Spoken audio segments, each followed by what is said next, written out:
할렐루야. 우리 주 하나님의 다함이 없으신 은혜가 여러분의 삶과 가정 가운데 가득하시기를 간절히 축복드립니다. 네, 요즘 알러지로 고생하시는 분들 많으시죠? 저도 요즘에 눈물보다 콧물이 많은 목사로 이렇게 활약하고 있습니다. 여러분, 알러지에 대한 제 경험을 여러분들과 함께 좀 나눴으면 좋겠어요. 한 8년 전쯤에 제가 시애틀에 목회자 컨퍼런스를 간 적이 있었습니다. 알러지가 심해가지고 이렇게 눈물 나고 콧물 나고 정신이 없었어요. 사람들이 로비에서 모여가지고 뭐 이렇게 서로를 이야기하는데요. 저는 그럴 여유조차도 없이 그냥 빨리 답답한 코와 귀를 해결해야 되겠다는 생각으로 그냥 가장 아직 준비가 덜 됐지만 메인 강당에 먼저 들어갔습니다. 그때 준비 요원인 것 같으신 남자 집사님이 한 분 들어오셔서 저에게 아주 친절하게 이렇게 말씀하셨어요. 목사님, 아주 이쁘장하십니다. 그러시는 거예요. 네, 아직 웃을 때가 아닌데, 네, 여러분도 느끼시겠지만 제가 그 정도는 아니잖아요. 네.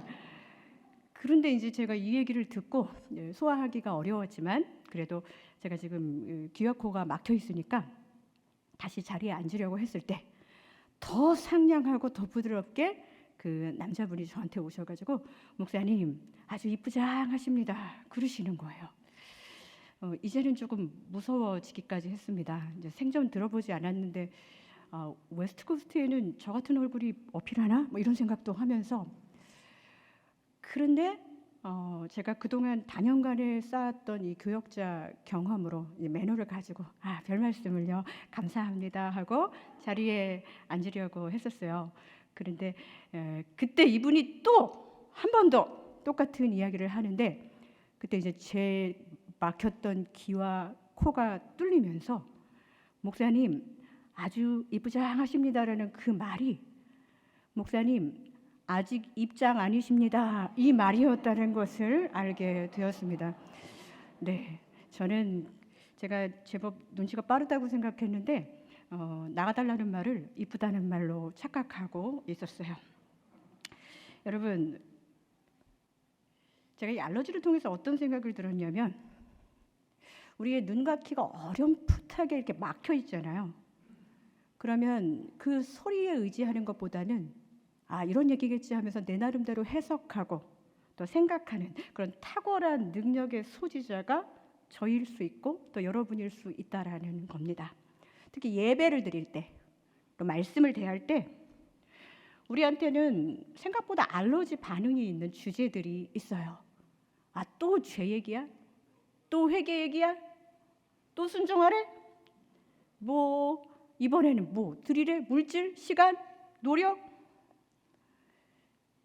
여러분 이 하나하나에 알러지 반응하시는 성도님들 안 계시기를 바랍니다. 오늘 우리가 함께 나눌 이 대화들 또 이 말씀들은 제법 무거운 이야기이고 우리의 신앙생활 가운데 잘 고쳐지지 않는 알러지 같은 그런 고질병이기도 해요. 이 시간 바라기는 우리의 눈과 귀와 마음을 활짝 열어서 하나님께서 주시는 말씀을 온전히 듣게 되시기를 간절히 축복드립니다. 오늘 말씀의 제목은요, 은혜의 선물로 우상을 만든 사람들이에요. 근데 이 사람들의 이야기는 출애굽 당시의 이야기이기도 하지만 어떻게 그렇게 유행을 안 타는지 우리의 삶과도 너무나 비슷한 점이 많이 있습니다. 사실 우리 오늘의 제목을요 이렇게 바꿔 말해야 돼요. 은혜의 선물로 우상을 만든 나와 너, 우리들. 오늘 본문의 배경은 시내산 정상에 올라간 지 40일이 된 이 40일이 되어도 내려오지 않는 지도자 모세를 기다리면서 안달하는 이스라엘 백성들의 조바심이 시작되는 본문입니다. 오늘 본문 1절을 한번 보겠습니다. 백성이 모세가 산에서 내려옴이 더딤을 보고 모여 백성이 아론에게 이르러 말하되 일어나라 우리를 위하여 우리를 인도할 신을 만들라. 이 모세 곧 우리를 애굽 땅에서 인도하여 낸 사람은 어찌 되었는지 알지 못함이니라. 의미심장한 이야기들이 나옵니다. 말씀에는 처음부터 주목하게 되는 인물들이 나옵니다. 모세와 아론이에요. 모세는 어떤 사람이었습니까? 몇 달 전에 애굽에서 노예들을 한꺼번에 데리고 와서 여러 가지 하나님의 역사를 보여주면서 출애굽에 성공한 탁월한 리더였습니다. 아론은 모세의 형이기도 했죠. 그런데 모세의 이 40일간의 부재 시에 모세를 대신해서 백성들을 지도해야 됐던 그런 위대한 모세의 대리인이었어요. 이 본문에서 문제가 되었던 건 뭐냐면 40일이 되어도 내려오지 않는 모세를 기다리는 백성들의 조바심, 모세가 내려오지 않는다는 거예요. 아직 약속의 땅에 도착하지도 않았는데 처음으로 이 출애굽의 백성들이 어떤 백성이었나요? 한 번도 누군가가 자기한테 일을 시키지 않은 적이 없었던 노예 생활을 했던 사람이었어요. 그런 사람들을 모세가 이끌어냈잖아요. 누군가 주인님이 이야기하는 것에서 노예 근성으로 살았던 그 사람을 데리고 나온 그 지도자가 없는 것에서 불안함을 느끼기 시작했습니다. 여러분, 자유자로 출애굽을 했음에도 불구하고 그들에게는 아직까지도 떨어지지 않는 노예의 근성들이 남아 있었다는 거예요. 우리는 여기를 기억해야 돼요. 하나님은 왜 출애굽 백성에게 이런 시간을 주셨을까요?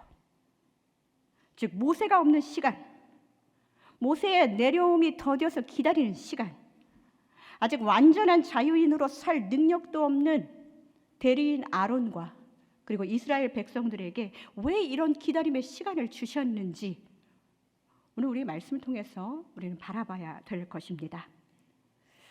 이스라엘은 모세의 지도력이 빛나는 출애굽을 그 아름다운 여정들을 경험했지만 모세가 없는 상황에서는 그들이 정말 하나님을 어떻게 진짜로 고백하고 있는지 오늘 본문에서는 여실히 그들의 민낯이 드러나는 그런 본문입니다.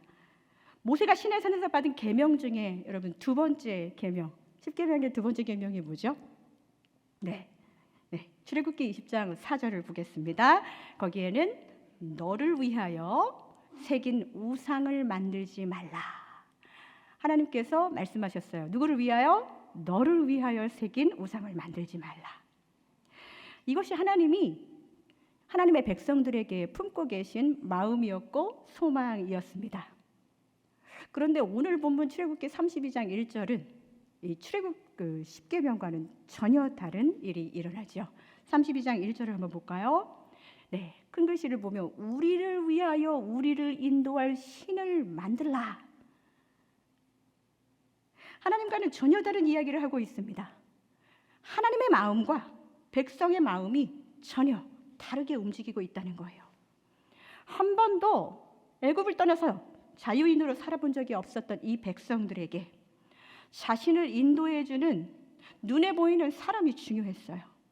눈에 보여 만져지는 무언가 확실한 증거, 안 보이면 하나님이라도 만들어내야 되는 이방 나라의 우상 숭배의 그 근성이 아직도 그대로 가지고 있는 채 지금 이 모세를 기다리고 있는 것입니다.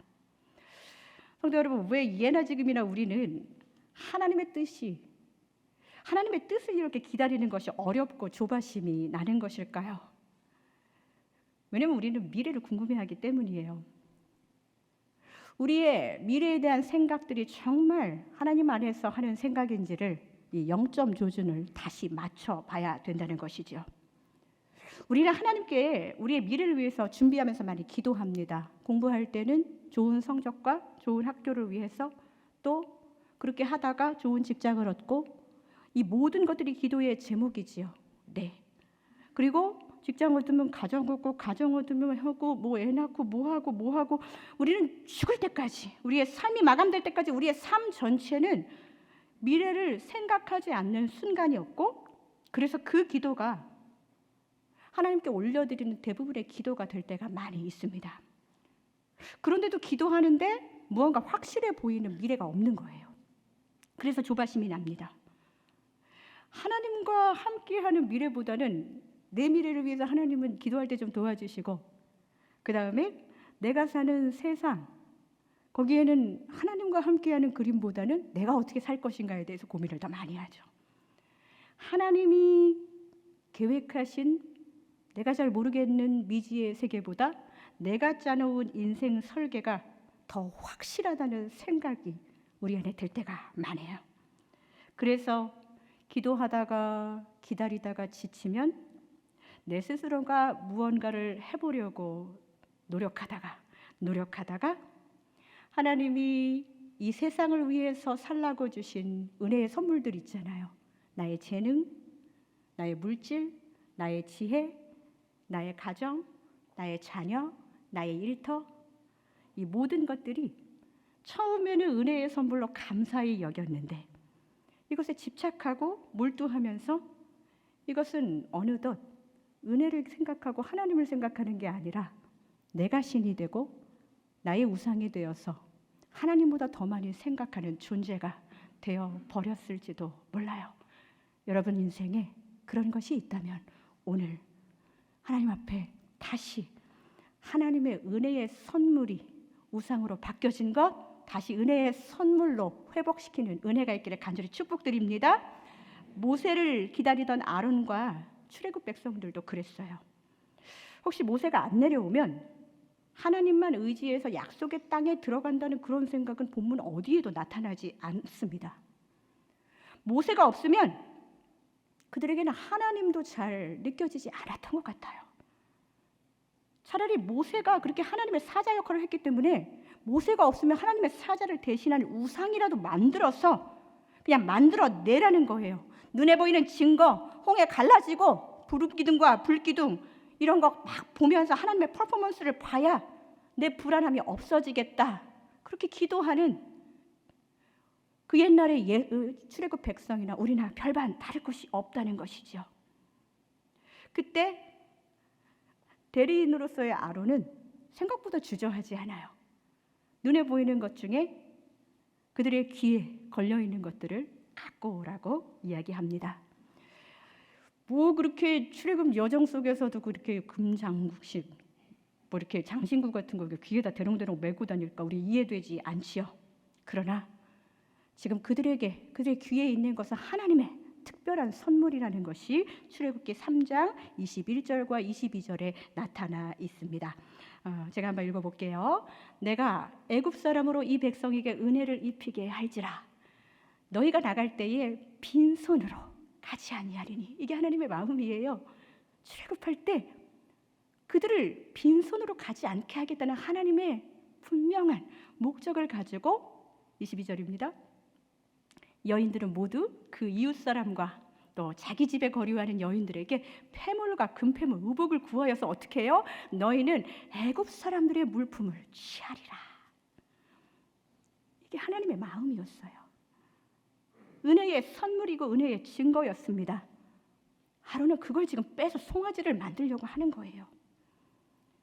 나중에 여러분 출애굽 백성들에게 금이 왜 필요했을까요? 정착기금이 필요할 수도 있겠지만 이 시내산에서 성막과 그리고 십계명을 받잖아요. 성막에 필요한 물품들을 만드는 데는 금이 많이 필요했어요. 아마도 그 금 장신구는 하나님의 성막을 섬기고 만드는데 그 기구를 만드는데 사용하도록 하나님 미리 계획하시고 그렇게 탈출할 때 그냥 빈손으로 가게 하지 않으신 것 같아요. 그런데 이 백성들은 그 은혜의 선물을 뭐로 만들었어요? 우상으로 만들었습니다. 하나님을 만나는 거룩한 성막을 위해서 쓰여야 할 그 재료들이 하나하나 녹아지면서 뭐가 되었어요? 송아지가 되었다는 거예요. 하나님의 거룩을 위해서 사용되어야 될 그 재료가 타락한 거짓 예배를 섬기는 우상으로 변해버린 것입니다. 사랑하는 성도 여러분, 그 금을 녹여가지고 송아지 좀 만든 것 같고 뭐 그렇게 안달입니까? 거기서 끝나지 않았어요. 은혜의 선물을 우상으로 만든 사람들 단순히 금송아지를 만드는 것에서 그친 것이 아니었습니다. 그것은 더 큰 변질과 왜곡을 낳게 됩니다. 먼저 그들은 참 예배를 왜곡하게 되었습니다. 그들은 몸은 비록 애굽을 탈출했는지 모르겠지만 다른 것들은 아직 하나도 탈출하지 못한 것 같아요. 참 예배와 우상 숭배의 차이가 무엇일까요?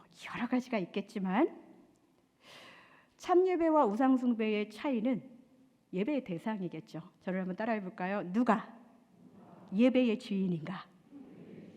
누가 예배의 주인이신가요? 네, 나? 네, 하나님. 네, 하나님. 예배를 통해서 누가 영광을 받으시는가? 초등학교만 들어가면 육하원칙 배우지요. 누가? 이 첫 번째 대상, 이거부터가 지금 흔들리게 됐습니다. 그러니 그 예배, 하나님의 대상이 안 돼버린 그 예배, 내가 되어버린 그 예배의 대상이 되어버린 이 누가의 문제부터 흔들리는 이것에서 일시, 장소, 어떻게, 무엇을, 이건 당연히 흔들리게 되죠. 아니, 시간과 장소가 흔들리지 않더라도 대상이 흔들리는 이 예배는 참 예배가 아니라 왜곡된 예배이고 거짓된 예배이고 하나님 기뻐하시는 예배가 아니라는 것입니다. 사랑하는 성도 여러분, 오늘 여러분 하나님을 예배하러 나오셨습니까? 혹시 나를 위한 예배,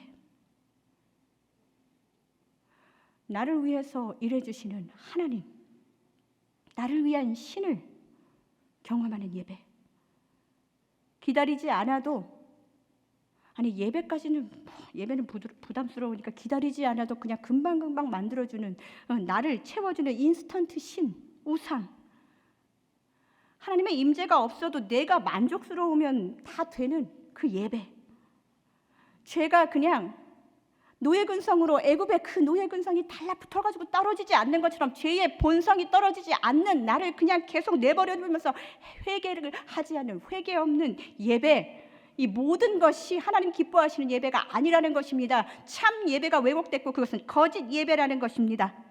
시편 106편은 이스라엘의 역사 중에 오늘 본문에 대해서 이렇게 노래하죠.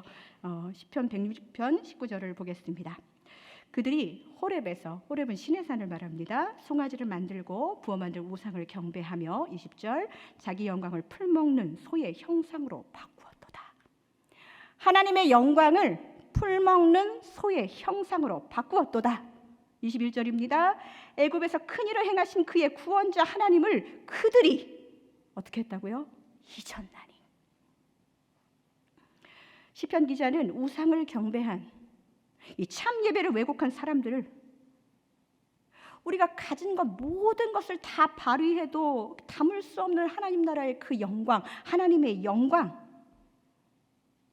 이 하나님의 영광을 풀 뜯어먹는 송아지 새끼하고 바꿔치기하고 변질시켰다는 거예요. 시편 기자는 이 왜곡된 예배가 하나님을 잊어버린 자들의 예배라고 그렇게 이야기하고 있습니다. 하나님의 은혜를 기억하지 못하는 예배는 보암직도 하고 먹음직도 한 예배가 될 수는 있긴 하겠지만 그것은 그냥 자기 만족을 위한 제의적 퍼포먼스, 우상의 예배와 다르지 않다는 거예요. 다시 점검해 보겠습니다. 우리는 지금 누구를 위한 예배를 드리고 있습니까? 애굽에서 나와 자유인의 신분이 되었지만 여전히 그들의 삶이 달라지지 않지요. 왜냐하면 달라붙어 있는 노예 근성들이 있기 때문이에요. 그 근성 때문에 자신을 인도해줄 그 지도자가 40일만 보이지 않으면 불안해합니다. 나를 위한 송아지를 만들어낼 수밖에 없었어 하면서 자기를 합리화합니다. 성막의 거룩한 재료들이 우상의 재료로 완전히 바뀌게 됩니다. 사랑하는 성도 여러분, 이것이 그 당시 그 사람들만의 이야기입니까?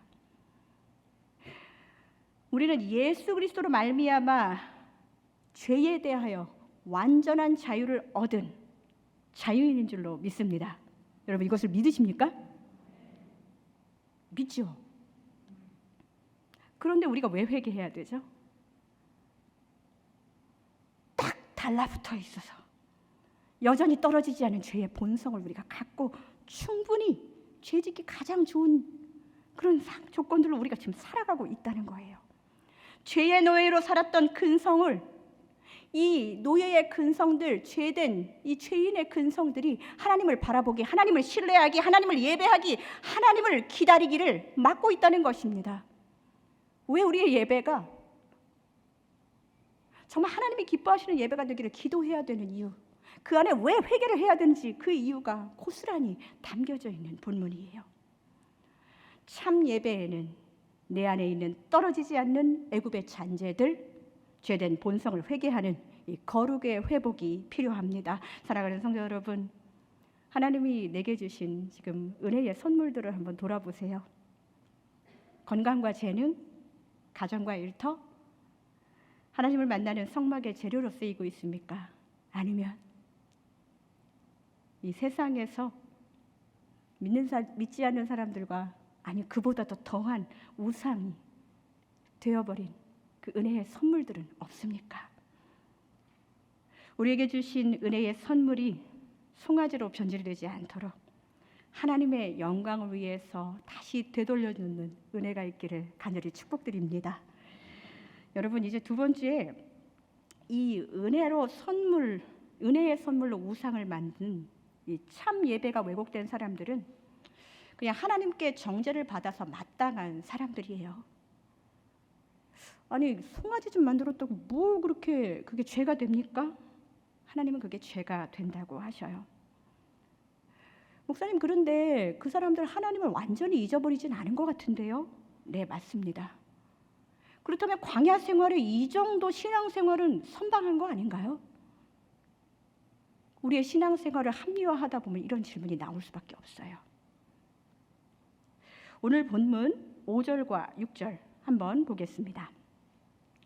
아론이 보고 그 앞에 제단을 쌓고 이에 아론이 공포하여 이르되 내일은 여호와의 절일이니라.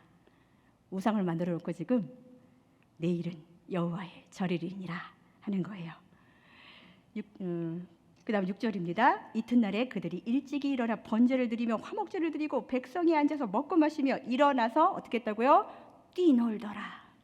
번제, 화목제, 이 거룩을 상징하는 하나님의 예배가, 자신을 위해서 뛰노는 예배가, 그렇게 번제와 화목제라는 이 제의적인 하나님 예배하는 형식은 갇혀 있지만 마시며 일어나서 애굽의 황소신 이 아피스를 숭배하는 이 도덕적으로 타락하고 성적으로 부패한 이 제의적 행위를 계속 반복하고 있는 예배를 드린다는 의미예요. 이래도 죄가 아닐까요? 적당히 혼합된 예배가 여러분 죄가 안 되겠습니까? 지루함을 덜어줄 내가 만든 우상. 여러분, 인스턴트 우상에 탐닉된 이스라엘을 하나님은 더 이상 두고 보실 수 없었어요. 그래서 하나님은 모세에게 이렇게 말씀하십니다. 오늘 보면 7절입니다. 우리 같이 한번 읽을까요? 시작. 여호와께서 모세에게 이르시되 너는 내려가라. 내가 애굽 땅에서 인도하여 낸 내 백성이 부패하였도다. 여기서 여러분 뭘 느끼시나요?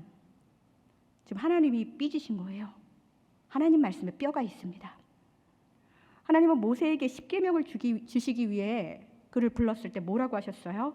나는 너를 애굽 땅 종 되었던 집에서 인도하여는 내 하나님 여호와니라 말씀하셨거든요. 그런데 오늘 모세에게 뭐라고 그래요? 네가 애굽 땅에서 인도하여는 네 백성, 이렇게 이야기를 하는 거예요. 너 모세 진짜 제대로 인도하긴 한 거야? 말하는 거예요. 이 시간, 이 기다림의 시간이 모세에게도 아론에게도 백성들에게도 왜 필요했는지 여러분 아시겠어요? 참 예배를 실패한 사람은 이스라엘 백성만이 아니었어요. 모세도 그들에게 자신을 더 각인시키는, 자신의 존재를 더 중요하게 생각하는 지도력을 발휘했을지도 모른다는 거예요. 출애굽 여정을 통해서 하나님이 아닌 자신이 너무나도 도드라지고 하나님보다 모세를 의지하다가 송아지를 만들어버린 백성들의 모습이 오늘 본문에 여실히 드러난 것입니다. 모세는 그의 말년에 회고하는 이 신명기에서 신명기 32장 17절에서 이 장면을 이렇게 회고하고 있어요. 그들은 하나님께 제사하지 아니하고 어떻게 해요? 귀신에게 하였으니 곧 그들이 알지 못하는 신들, 근래에 들어온 새로운 신들, 너희의 조상들이 두려워하지 아니하던 것들이었도다. 그 당시에도 신상 우상, 신상신이 있었다는 거예요. 지금은 더 많습니다. 알지 못하는 신. 너희의 조상들은 두려워하지 않았지만 지금 우리는 부들부들 떨고 있는, 많이 긴장하고 있는 새로운 우상들이 너무나도 많이 있다는 겁니다. 우리의 신앙의 선배들은 지금 우리가 타협하고 또 우리가 걱정하고 있는 지금 이 세상 나라의 이념과 가치와 제도와 또 여러 가지 법들, 이거 믿음의 사람들을 움츠러들게 하는 이 새로운 신들 앞에서 두려워하지 않고 믿음으로 그것을 이겨나가고 헤쳐나가고 핍박을 감당했단 말이에요. 그런데 우리는 그럴 용기가 없어요. 교묘히 피해가며 잘 살았다고 은혜라고 생각하는 거예요. 하나님은 지금 이 세상을 향해서 지금 진노하셔도 전혀 이상하지 않을 만큼 이 세상은 병들어 있습니다. 그런데 이게 누구의, 그냥 우리가 아닌 다른 사람의 책임인가요? 사랑하는 성도 여러분, 우리는 이 부패한 세상을 위해서 무엇을 해야 될까요? 오늘 여러분과 그 마지막 부분을 함께 읽고 싶어서 오늘 본문은 원래 14절까지 읽어야 되는데요. 11절부터 14절은 이 부패한 백성들, 은혜의 선물을 우상으로 바꾼 나와 너와 우리들을 위해서 중보하는 모세를 보면서 우리가 어떻게 기도해야 되는지 그 힌트를 얻으려고 합니다. 이 어리석은 백성들, 은혜의 선물을 우상으로 바꿔버린 나와 너에게 필요한 것들은 무엇이었을까요? 바로 중보자, 중보 기도였다는 것이지요. 그들에게는 중보자가 필요했습니다. 사랑하는 성도 여러분, 오늘 이 시간 말씀에 비추어서 내 삶의 은혜의 선물이 우상이 되어가고 있는 나를 발견했다면, 아니 내 자식을 발견했다면, 내 남편과 또 내 친구와 내 교회 공동체에 누군가를 발견했다면 거기 가서 잔소리하는 게 아니라 오늘 모세처럼 하나님 앞에 중보의 기도를 올려드려야 된다는 것입니다. 그 힌트를 한번 우리가 같이 읽어보기를 원합니다. 출애굽기 32장 11절과 12절이에요. 조금 모세처럼 간절하게 한번 읽었으면 좋겠습니다. 시작! 모세가 그의 하나님 여호와께 구하여 이르되 여호와여 어찌하여 그 큰 권능과 강한 손으로 애굽 땅에서 인도하여 내신 주의 백성에게 진노하시나이까? 어찌하여 애굽 사람들이 이르기를 여호와가 자기 백성을 산에서 죽이고 진멸하려는 악한 의도로 인도해내었다고 말하게 하시려 하나이까? 주의 맹렬한 노를 그치시고 뜻을 돌이키사 주의 백성에게 이 화를 내리지 마옵소서. 여러분, 이 모세의 마음이 느껴지세요? 그들은 참 예배를 왜곡했지만 모세는 하나님의 성품과 하나님의 신실하심을 더 붙들고 매달렸어요. 진짜 놀랍지 않습니까? 지금 화가 나시고 진노하신 하나님께 이 죄 용서해달라고 기도하는데요, 이 기도에는요 예의도 없고 두서도 없고 논리도 없고 그냥 막무가내로 매달리는 모세의 모습을 볼 수 있습니다. 하나님 왜 화내십니까? 어렵게 출애굽시키셔가지고 광야에서 하나님께서 이 백성들 그냥 죽인 신으로 그렇게 꼬리표 달고 싶으십니까? 하나님 화내지 마세요. 하나님 노하심을 그치셔야 돼요. 이제 애굽의 때 이제 조금씩 벗어나기 시작했는데 모세는 지금 이렇게 기도하고 있는 것입니다. 이거 하나님 편에서도 너무나도 어이가 없는 막무가내의 중보기도입니다. 성도 여러분, 그런데 중보기도를 이렇게 하는 거라는 거예요. 중보기도에는 이런 매력이 있습니다. 우리가 우크라이나를 언제 봤다고 기도하겠습니까? 우리가 무슬림을 언제 경험했다고 기도하겠습니까? 하나님은 나와 상관없는 사람을 위해서 간절히 기도하는 모세와 같은 중보자들을 기다리고 계신다는 거예요. 하나님의 마음을 헤아릴 때 제가 우리의 자녀들을 보면서 이 본문을 생각해 본 적이 있었어요. 저희 큰아이가 한 3살, 4살쯤 됐을 때 제가 연년생을 기르고 있는데요. 딸아이는 2살, 3살 정도 됐었어요.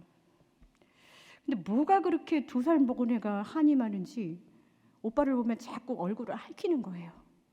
나중에는 진짜 얼굴이 너무 손톱 자국으로 패이고 이렇게 포청천, 이렇게 달처럼 막 이런 것들이 막 얼굴에 막 있어가지고 제가 너무나도 내 딸이지만 좀 원망스러웠어요.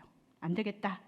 좀 강하게 혼역을 해야 되겠다 싶어서 이리 와, 넌 좀 혼나야겠어 말하고 엄마의 위험을 보여줬습니다. 둘째는 이럴 때 놀라우리만큼 대처 능력이 빨라서 그냥 울어버리고 말아요. 와 하고 웁니다. 그때 1살 더 살은 아들이 제 다리를 붙잡고 이야기합니다. 엄마, 이래 용서해 주세요. 이래는 아직 애기잖아요. 자기는 3살이고 얘는 2살인데 엄마는 어른이잖아요. 엄마는 목사님이잖아요. 엄마는 착한 사람이잖아요. 근데 이게 목사님이잖아요가 뭐냐면요, 목사님이어서 월급 받아서 저기 약품 약 살 수 있잖아요. 이런 의미예요. 그 아이의 논리는. 엄마는 약 발라줄 수 있잖아요. 3살짜리 아기가 2살짜리 동생을 위해서 엄마한테 중보하는데요. 그때 엄마의 저의 위대한 성품과 능력과 위엄과 이 모든 것들, 저의 지위, 이런 모든 것들이 두서없이 그의 입에 의해서 찬양되어지는 것을 봤어요. 그 장면에서 잠시 멈춰서서 하나님 마음을 헤아려 보게 되었습니다. 엄마가 혼내겠다는데 어디서 너도 맞아야 돼!